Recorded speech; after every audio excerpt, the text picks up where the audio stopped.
قدر چاہتے ہو تو مر جاؤ صاحب، لوگ کاندھوں پر اٹھا لیں گے۔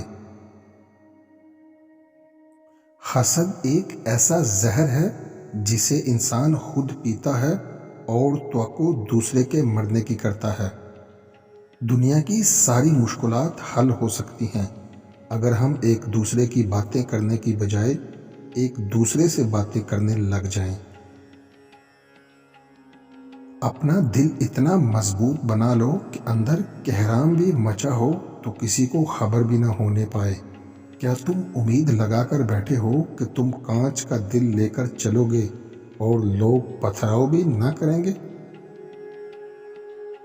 ننگا جسم ڈھانپنے کے لیے کوئی 1 روپیہ بھی نہیں دیتا، مگر جسم ننگا کرنے کے لیے لوگ دولتیں لٹا دیتے ہیں۔ احساس کے ترجمے نہیں ہوتے، انہیں بس محسوس کیا جاتا ہے۔ زبان پر قابو رکھنا مشکل ضرور ہے لیکن ناممکن نہیں۔ ضبط اور برداشت اکثر شرمندگی سے بچا لیتے ہیں، کیونکہ کئی دفعہ منہ سے نکلے الفاظ معذرت اور معافی کے باوجود شخصیت کو ناقابل تلافی نقصان پہنچا دیتے ہیں۔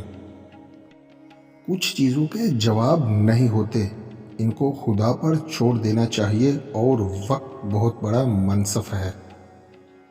سچائی کے راستے پر چلتے ہوئے اگر اکیلے رہ جاؤ تو مایوس مت ہونا، کیونکہ اکیلا سورج ہی اندھیرے کو روشنی میں بدل دیتا ہے۔ آج کل رشتہ خراب ہونے کی ایک وجہ یہ بھی ہے کہ لوگ جھکنا پسند نہیں کرتے۔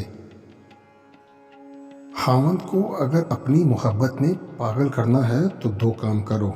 اول، اس کی پسند کا لباس پہنو، دوم، پرفیوم کا استعمال کرو۔ جس شخص نے اپنے راز کو اپنے تک محدود رکھا وہ جلد کامیابی کی منزل تک پہنچے گا۔